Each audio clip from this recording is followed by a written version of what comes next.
gracias a ellos por su servicio. Puedes dejar una diapositiva que quiero mostrarles al principio de la predicación. Van a salir los jóvenes y los niños.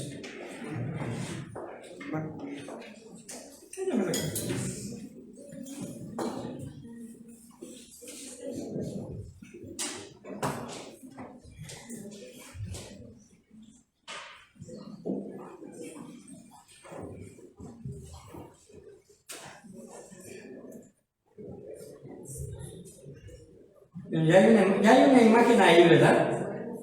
Ya, una como faro, boya. Ándale. Pues me va a servir de ilustración. Vayamos a 2 de Timoteo, capítulo número 4.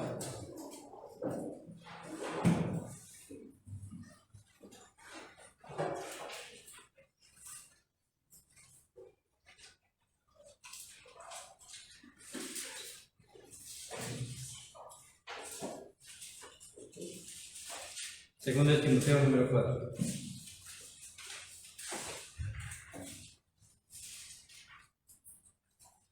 Voy a leer lectura del 1 al 8, perdón. Y ustedes me siguen con su vista.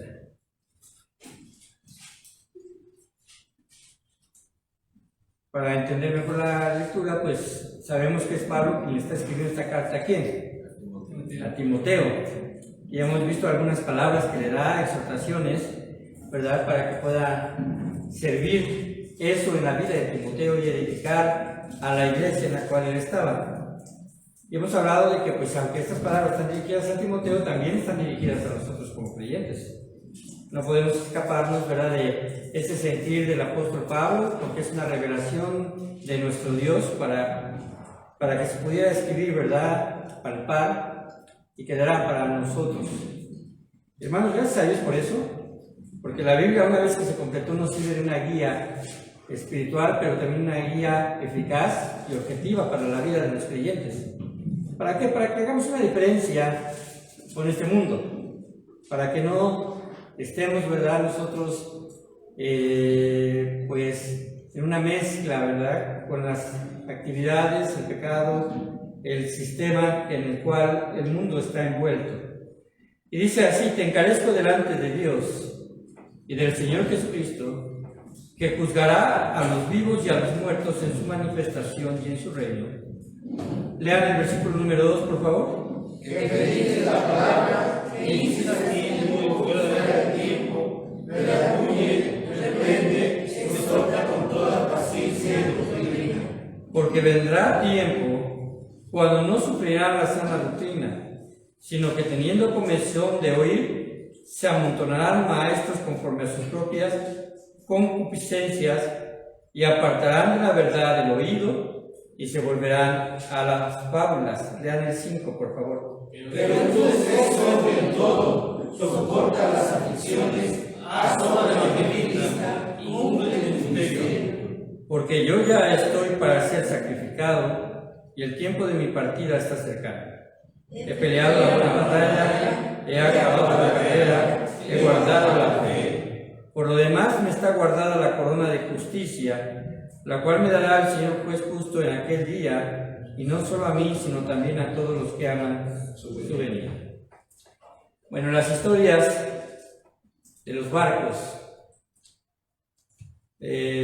son fascinantes, ¿verdad?, en algunos casos. Es más, las historias de los barcos sirven para narrar historias también en libros. Aunque no habla precisamente de barcos, pero que sin embargo están inmiscuidos dentro de la trama de algún libro, como por ejemplo el de Robinson Crusoe, ¿verdad? ¿Recuerdan esta novela? Quizá la han oído. Había, incluso hace tiempo había un programa, existe película de Robinson Crusoe, que fue un hombre que naufragó y que fue el único sobreviviente, llegó a una isla, ¿verdad?, y estuvo ahí precisamente aislado, y hasta que encuentra ahí a un compañero que se llamaba Viernes, ¿no?, que lo ayudó a librarse de los caníbales.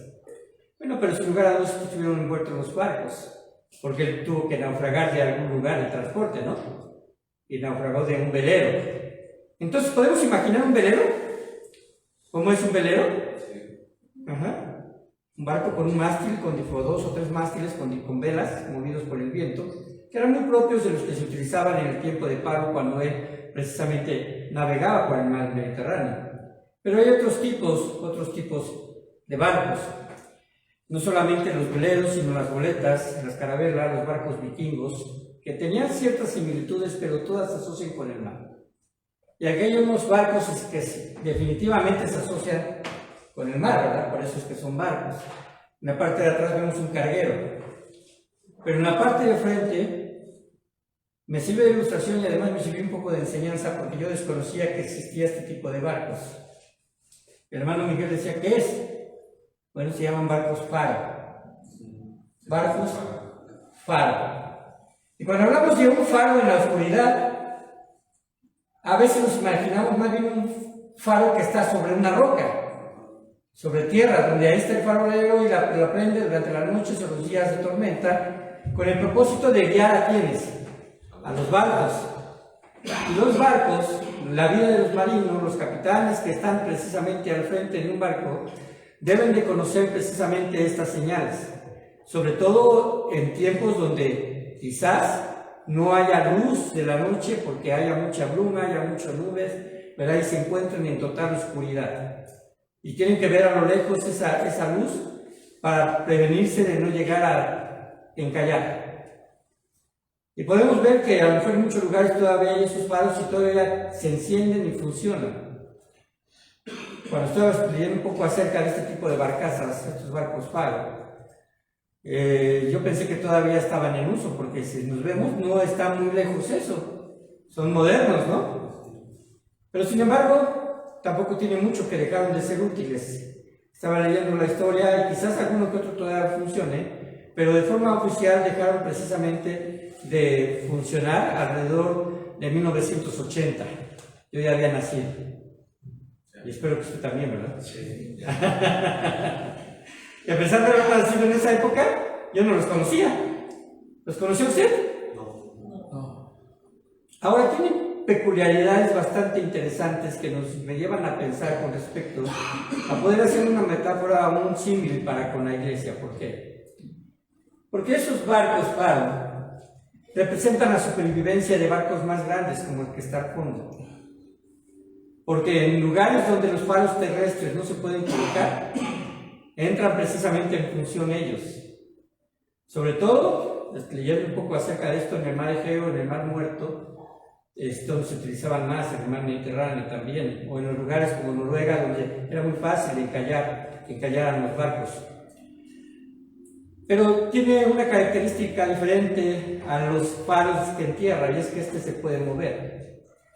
Poder ir a la cercanía de cualquier barco y poder guiarlos y poder llevarlos precisamente entre ese mar bajo superficie bastante honda para que no puedan encallar.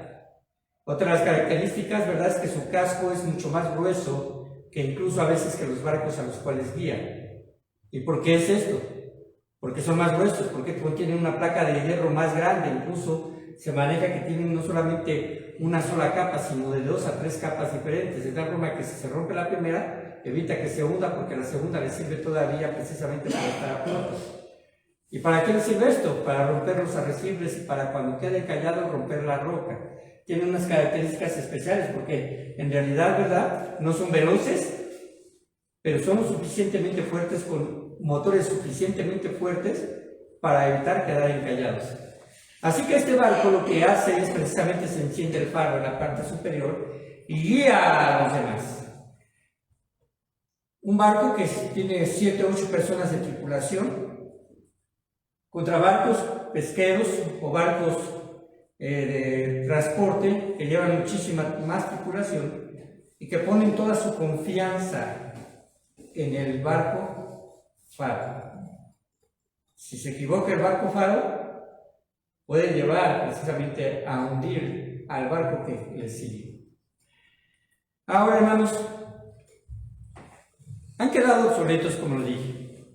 Han quedado obsoletos porque actualmente las embarcaciones cuentan con apoyos tecnológicos.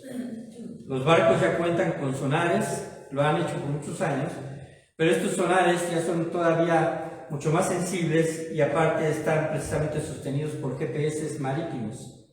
Usted conoce los GPS actuales, ¿no? Los que vamos en nuestros teléfonos, pero no los utilizamos en el mar. Y sería una buena prueba, ¿verdad? Llevar el GPS y saber si realmente nos puede indicar algo sobre un barco, pero ellos utilizan GPS marítimos. Y también hay boyas de navegación, que son precisamente lo que mencionaba el hermano Miguel, que son unas salientes, ¿verdad?, que también tienen una luz y flotan y están sostenidas por precisamente anclas en el fondo del mar para evitar que se muevan. Otra de las características de ese barco faro es que tienen precisamente anclas de hierro bastante fuertes y bastante grandes, no solamente para mantener inerte sobre la superficie a ellos, sino también a los barcos a los cuales guían. Entonces, en realidad, podemos ver que sus funciones eran bastante importantes. Pero, ¿cuál es la función? Entonces, ya lo hemos mencionado. No es un barco de pesca, ¿verdad? ¿O vemos redes ahí? No es un barco de carga. Difícilmente se podría cargar ahí más que a lo mejor algunos cuantos botes de combustible. Tampoco es un barco de pasajeros, ¿verdad?, en donde hay camarotes, donde hay camas, donde hay baños con agua caliente, donde se puede llevar a las personas, ¿verdad?, a un tour. No lo es. Pero sin embargo representaban la supervivencia de los grandes barcos que se acercaban a puerto. Así que, hermanos, los barcos faros se encargaban de guiar a los barcos por zonas seguras. Como lo dije, su casco es de hierro reforzado, mucho más resistente que los cascos comunes. Ahora, hermanos, pensemos un poco en la iglesia. Y pensemos en esto. Les dije que esos barcos ya han quedado obsoletos. No porque no funcionen, sino porque ya la tecnología permite que ya no sean utilizadas. Pero actualmente esos barcos ahora sirven, otros barcos faro más grandes, sirven de restaurantes, sirven de puntos de interés para las personas cuando van. Están detenidos precisamente en los puertos, ya no navegan. Se han convertido en realidad solamente en un sitio de interés. Pensemos en la iglesia. ¿Y qué es lo que sucede en la iglesia? Leímos, ¿verdad? Acabamos de cantar el canto de Tú, y habla acerca de que Jesucristo es nuestra luz. Pero nosotros, ¿qué somos? Cuando la Biblia dice que nosotros somos también parte de esa luz, o la luz del mundo, la cual no puede permanecer oculta. Pero sin embargo, muchas iglesias les ha pasado lo que les ha pasado a estos barcos. Se han convertido solamente en un lugar de descanso para algunos, en un lugar de una reunión donde podemos platicar, donde que quizás nos interesamos unos por otros, pero muy poco por el mundo,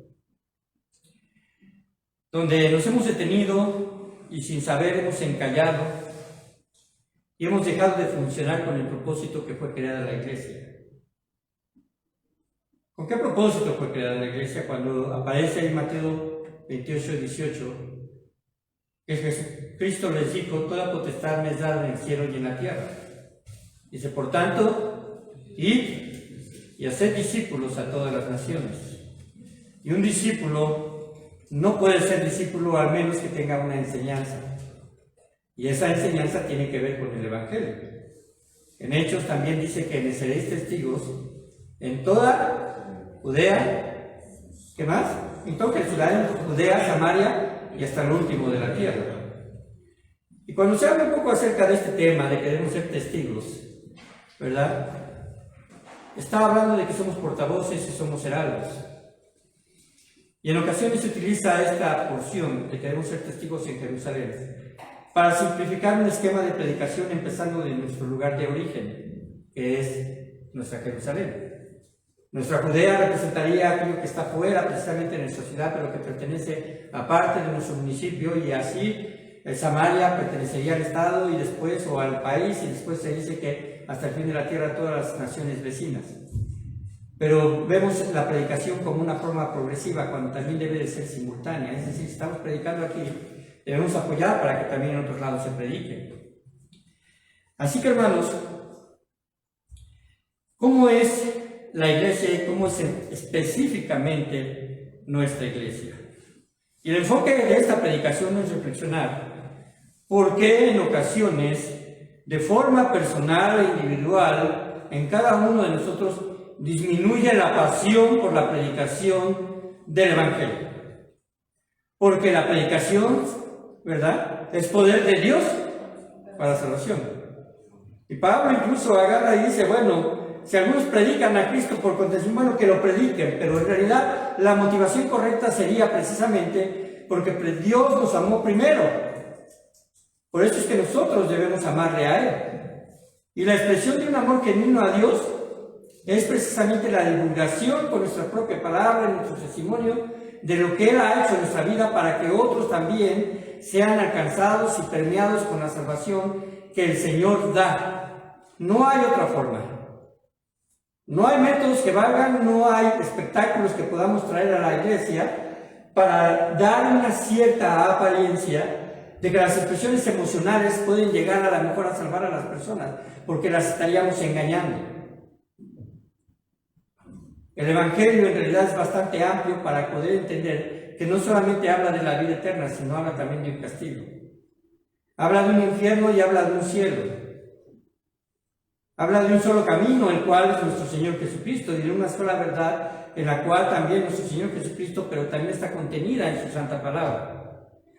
Así que, hermanos, ¿cómo nosotros podemos reavivar esa pasión por predicar? Porque si somos francos, muchas de nuestras pláticas, como creyentes, se centran en cuestiones de lo laboral, quizás de lo político, quizás del consumismo, quizás de los eventos deportivos, y no hablamos acerca precisamente de que he predicado esta semana.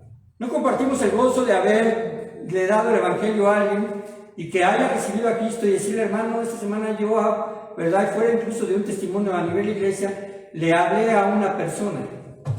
Pues estoy orando por ti. Porque, hermanos, a veces es bastante sencillo levantarnos, y espero que me entiendan este concepto, levantarnos en un tiempo de oración y decir, hermanos, quiero que oren por esta persona, porque es mi compañero, pero tiene muchos problemas. La pregunta es, hermano, ¿también tengo que orar por ti para que seas luz?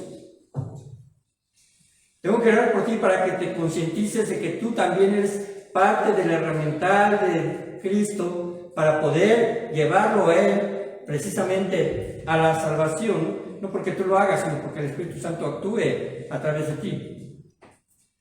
A veces nos da miedo de embarcarnos, hablando en este ámbito de las barcas, nos da miedo embarcarnos y meternos en las aguas peligrosas con el fin de ayudar a otros y guiarlos a Cristo. Otra de las enseñanzas del apóstol Pablo a Timoteo, precisamente es la que acabamos de leer: te encarezco delante de Dios. Así que, ¿cuál es el primer pensamiento, en recomendación que le da Pablo a Timoteo? Primeramente, como número 1 se está apuntando, es que debemos de tener un verdadero y genuino interés por el Evangelio.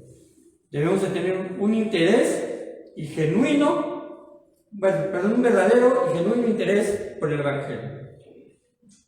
Pablo, ya lo hablamos la semana pasada, estaba en la cárcel, ¿cierto? Así que él, viendo a su alrededor, pues era muy difícil que le predicara a las paredes o que le predicara a los barrotes de la cárcel.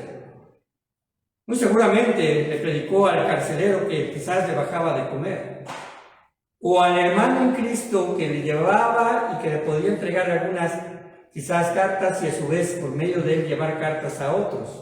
Pero era un hermano, él ya era convertido, quizás eran exhortaciones de ánimo.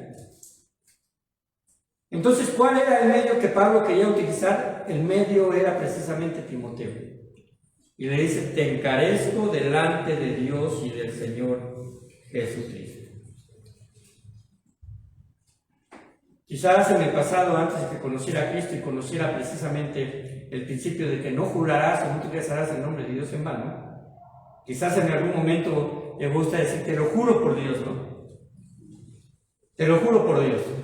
Obviamente la palabra nos enseña que no debemos precisamente jurar por Dios, sino que nuestro hablar sea sí y nuestro hablar sea no. ¿A qué apela eso? Apela a que somos veraces, a que cuando decimos algo que no o sí no estamos mintiendo. Pero sin embargo aquí dice Pablo, te encarezco delante de Dios, del Señor Jesucristo. Tiene el mismo peso de agarrar y decirle, ¿sabes qué? Pongo por testigo a Cristo y a Dios de lo que te voy a encomendar. No solamente es una encomienda humana, es una encomienda en la cual tengo un respaldo precisamente de parte de la palabra de Dios, que es verdad, porque algo va a suceder en el futuro para todas las personas. Así que Pablo, si mirando a su entorno, hace un análisis de lo que ha sido su vida y piensa en su pronta partida. Lo vimos en el versículo 7 y 8, ¿verdad? Que él dice, he peleado la buena batalla. Así que, hermanos, ese vivo interés de Pablo, él lo ve precisamente con respecto a desde el punto del momento en el que él creyó en Cristo Jesús y continuó su vida. La misión que absorbió su vida. Y esa misión era en Cristo. Ahora te invito a que hagas un análisis también en tu propia vida. Desde que conociste a Cristo, ¿qué es lo que más ha absorbido tu vida? Y piensa precisamente en lo que has hecho a través de la vida en Cristo que te rescató. Si ha habido, tomar que tu vida ha estado marcada en enfocarte en cosas que a lo mejor han permitido que otros no conozcan a Cristo. Y hemos dejado pasar posibilidad tras posibilidad. Aquí hay una pregunta, y así como esta iglesia, muchas otras iglesias. ¿Por qué si nuestra iglesia y las iglesias de sana doctrina están compuestas de miembros transformados, salvados y alcanzados por el Evangelio? ¿Por qué esos mismos miembros no hacen lo mismo y predicar a otros el Evangelio? Porque al fin y al cabo usted fue alcanzado por alguien. Yo fui alcanzado por alguien.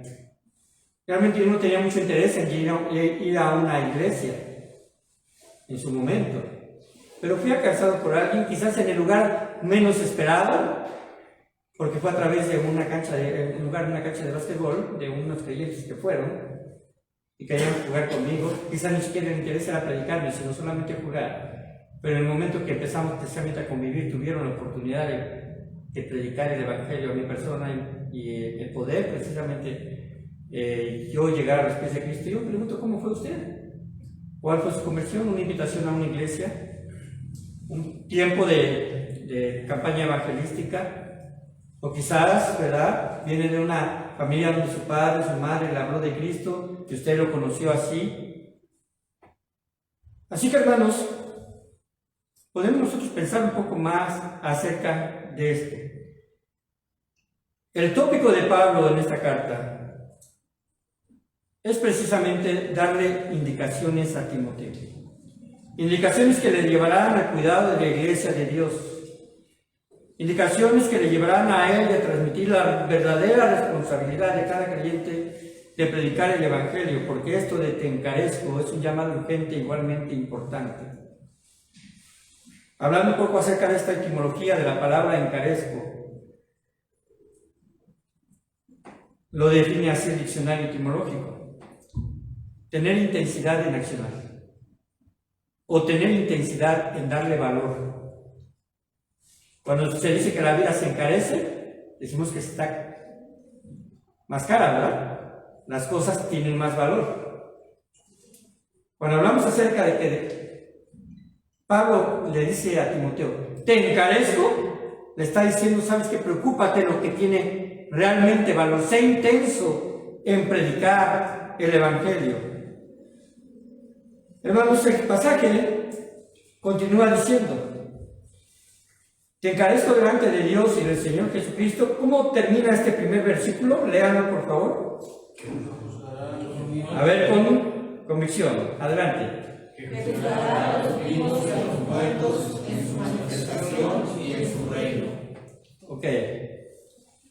Hay muchas especies de animales que se están extinguiendo en este planeta, ¿verdad? Y no pongo al ser humano en el aspecto de tener un nivel de animal, ¿no? Pero el ser humano no está en peligro de extinción, ¿verdad? Ciertamente podemos encontrar personas en cualquier lugar. Si usted viaja de noche, dicen por ahí que las ciudades se conocen de noche, por la cantidad de luces, ¿verdad?, que se emanan en una ciudad, en una pequeña aldea, una población.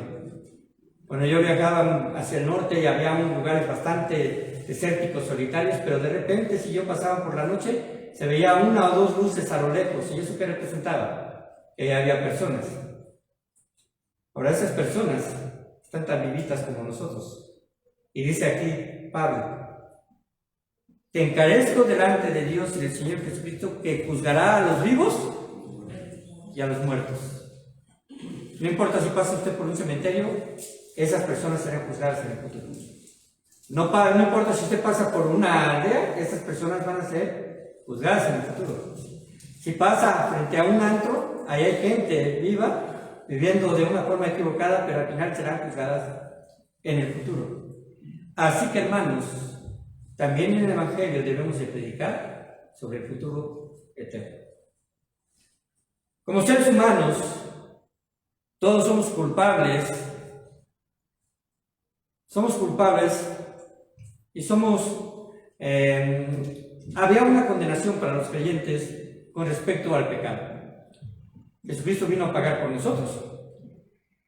Pero en realidad, hermanos, la gente que no conoce a Cristo va a ser sometido a un juicio en el cual no va a haber excusa de lo que haya hecho, sea bueno o sea malo. Al final del cabo los libros serán abiertos.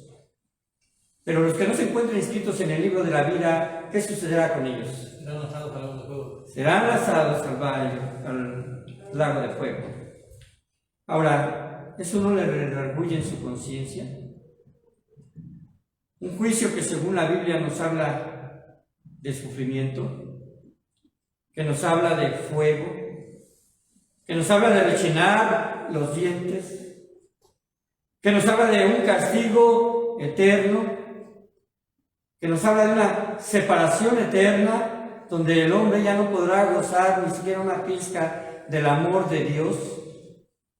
Aquí todavía el impío puede experimentar el amor de Dios porque lo sustenta, porque hace llover sobre buenos e injustos, o sobre justos e injustos, porque tiene la oportunidad de conocer a nuestro Dios.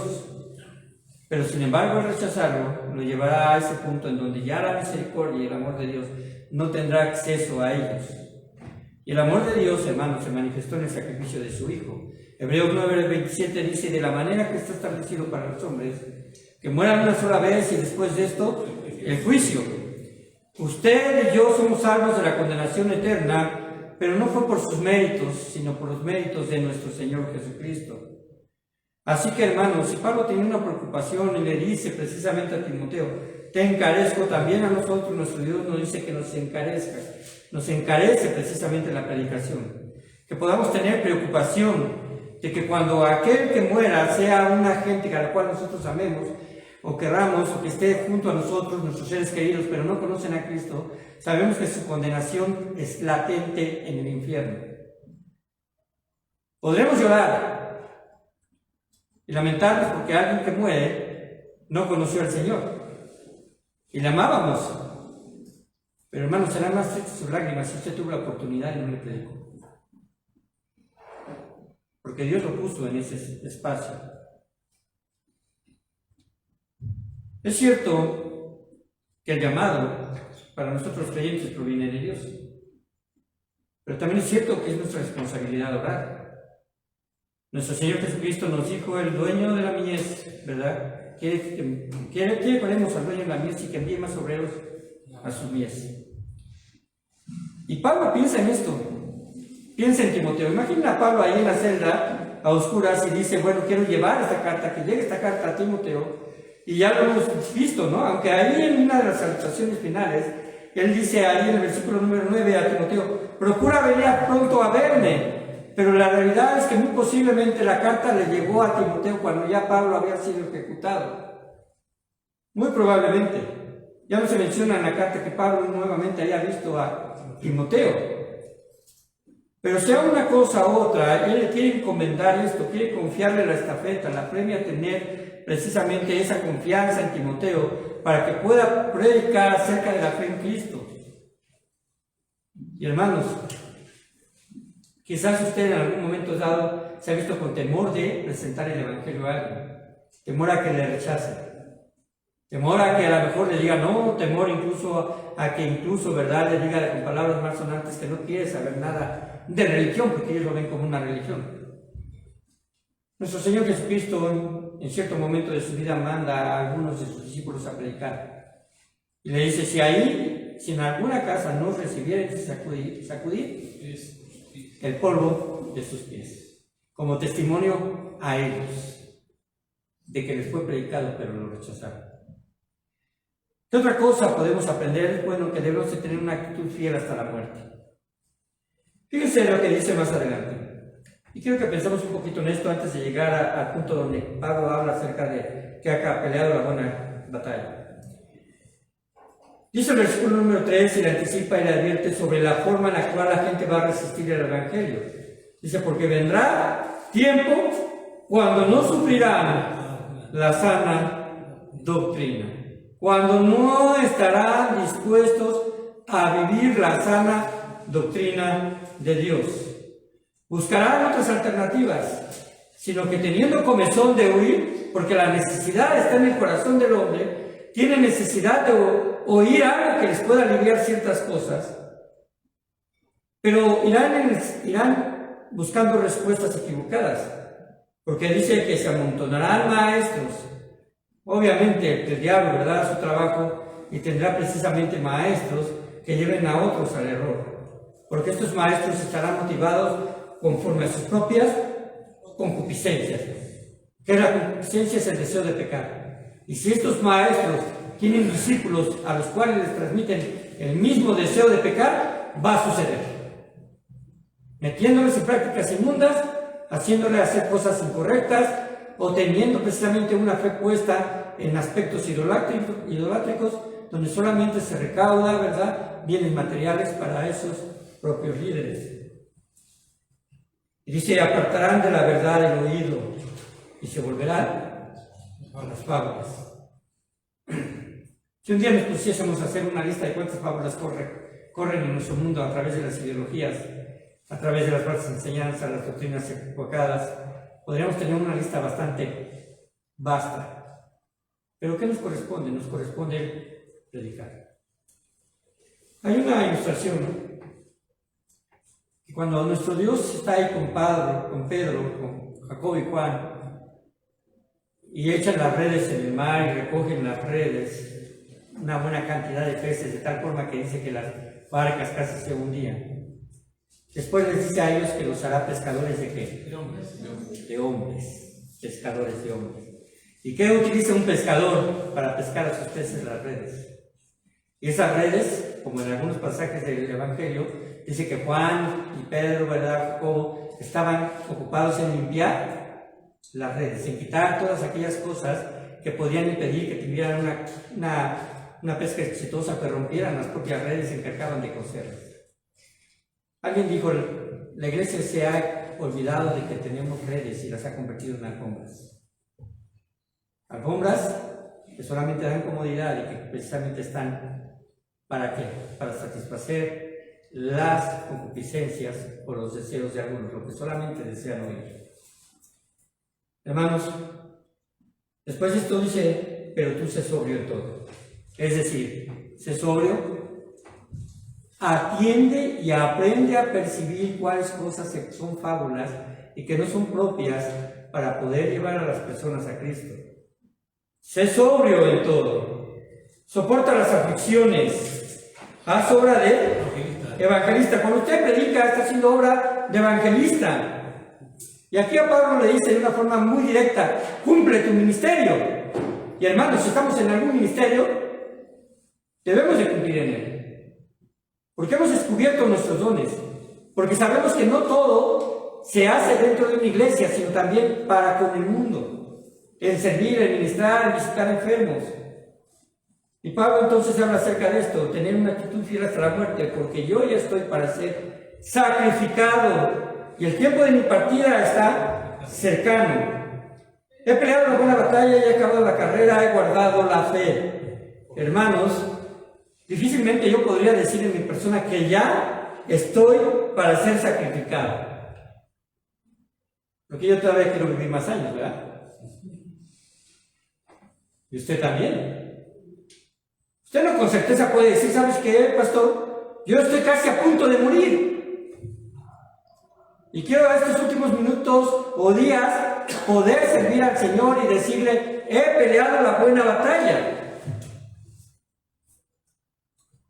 Entonces, hermanos, la cuestión es esta. Si usted no sabe cuándo va a morir, es una excusa para no pelear la buena batalla. No la es. Tenemos que pelear la buena batalla. He acabado la carrera. Creo que esto es algo que el apóstol Pablo, ¿verdad? Lo dice no por ser temerario, sino lo dice porque él entiende que Dios ha cumplido su propósito en su vida. ¿Usted cree que ha cumplido su propósito de Dios en su vida? Yo cuando crea eso, entonces yo le estaré diciendo al Señor, ¿sabes qué? El Señor ya ve por mí, ¿no? He guardado la fe. Cuando se habla de la fe, precisamente habla también, o habla específicamente de la doctrina. El versículo 8 dice, por lo demás, es decir, yo he hecho esto y estoy seguro, ¿verdad? Pero hay algo importante para mí, que lo que he hecho, que he peleado la buena batalla, hay algo que también Dios ha mostrado como recompensa para mi vida. Por lo demás, me está guardada la corona de justicia, es decir, Dios es justo para recompensar la obra de cada uno, la cual me dará el Señor. ¿Quién? Pues justo. En aquel día, Él sabe que tendría que esperar hasta el tiempo en que nuestro Señor Jesucristo reúna a todos los creyentes de esta tierra, ¿verdad? Y esté ahí precisamente frente al Cordero. Estén ahí, estemos ahí frente al Cordero, dice, y no solo a mí, sino también a todos los que aman su venida. ¿Sabe que una expresión de amar la venida de Cristo es predicar de Él?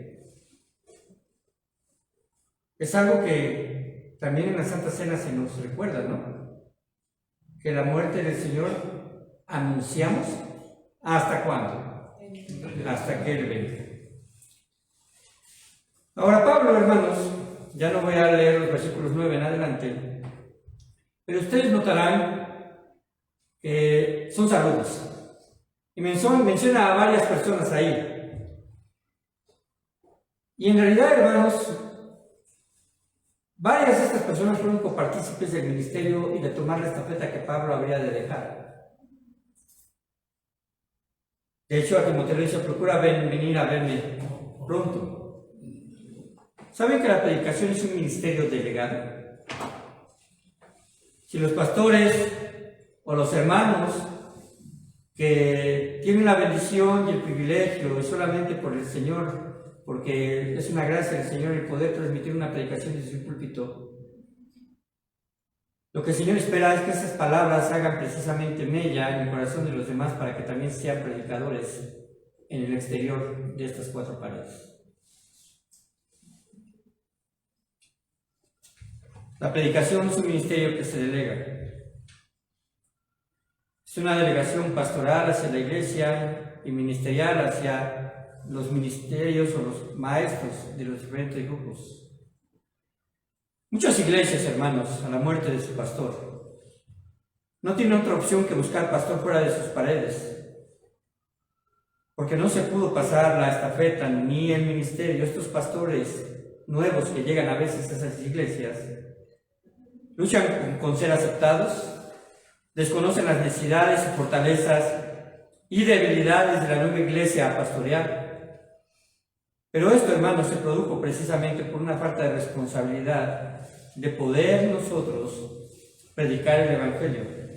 Pablo sabe perfectamente que él es un eslabón en la cadena, igual que nosotros. Es una gota de agua en el océano, precisamente en ese propósito de predicar el Evangelio. Tanto que habla de su muerte como su partida.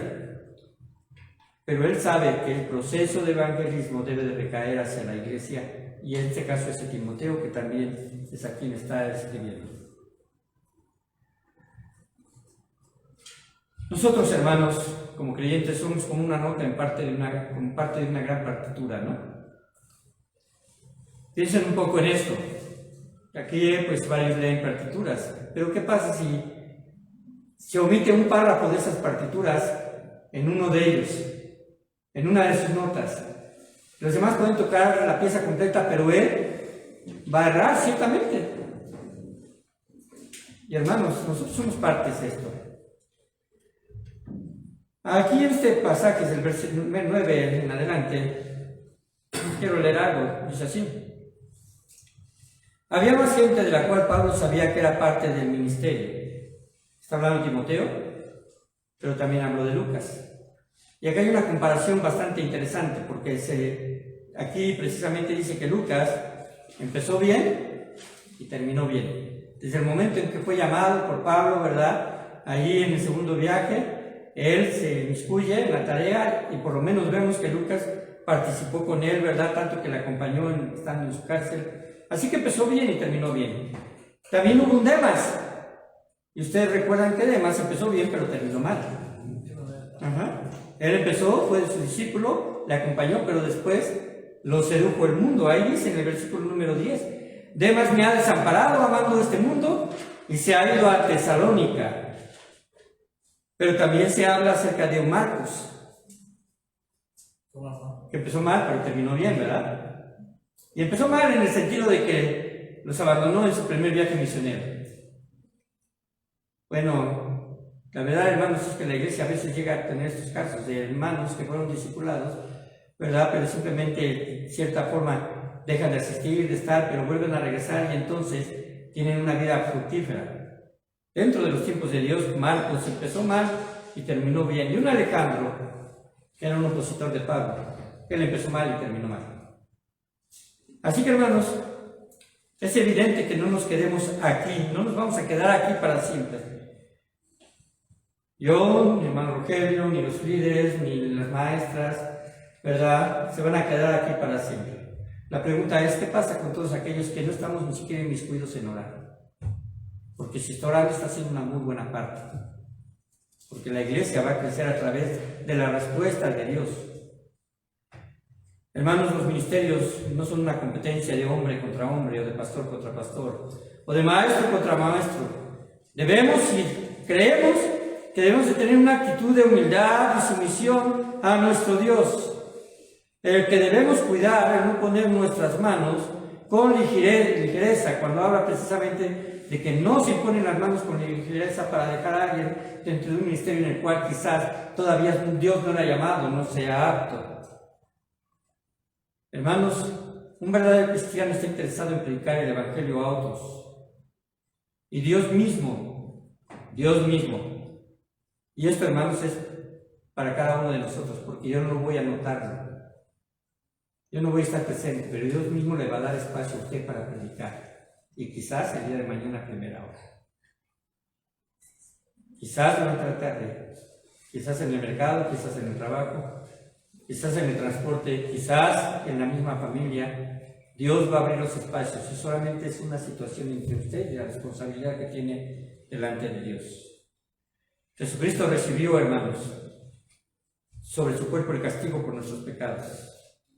Fue en carne propia quien recibió precisamente todos los azotes, toda la ira de los hombres injustos que lo llevaron a la cruz en pago por el pecado que nuestro Dios mismo, su Padre, permitió. Este mismo Jesucristo es el único camino para escapar del juicio venidero que condenará al mundo, no hay otro. Y es por eso que se llaman buenas nuevas, porque es un refugio, hermanos, hecho solamente por el sacrificio de Jesús. El Evangelio va más allá, y lo hemos expuesto, de decir Cristo te ama. ¿Qué le parecería si dijéramos esto? Cristo te va a juzgar. ¿Acaso hay un poco más impacto? A lo mejor habrá necesidad de decir te ama, pero también va a ser tu juez. Así que, hermanos, leo nuevamente el versículo número 1. Te encarezco delante de Dios y del Señor Jesucristo, que juzgará a los vivos y a los muertos en su manifestación y en su reino, que prediques la palabra, que instes a tiempo y fuera de tiempo, redarguye, reprende, exhorta con toda paciencia y doctrina. Vamos a orar. Padre bendito, te doy muchas gracias por este tiempo y pido tu bendición para nuestras vidas y esta iglesia.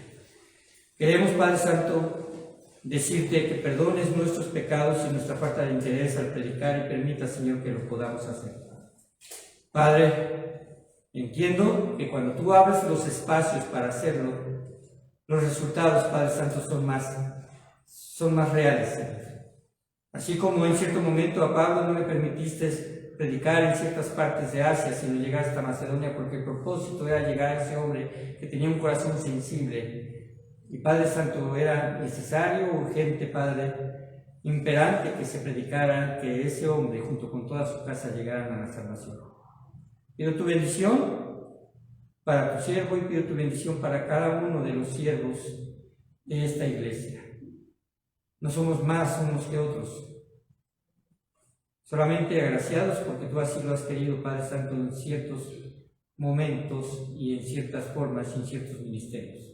Pero ya al final cada uno dará cuenta, Padre Santo, de qué tan responsable el Señor fue para que el reino se extendiera. En el nombre de Cristo pedimos tu bendición. Amén. Gracias, hermanos. Dios les bendiga.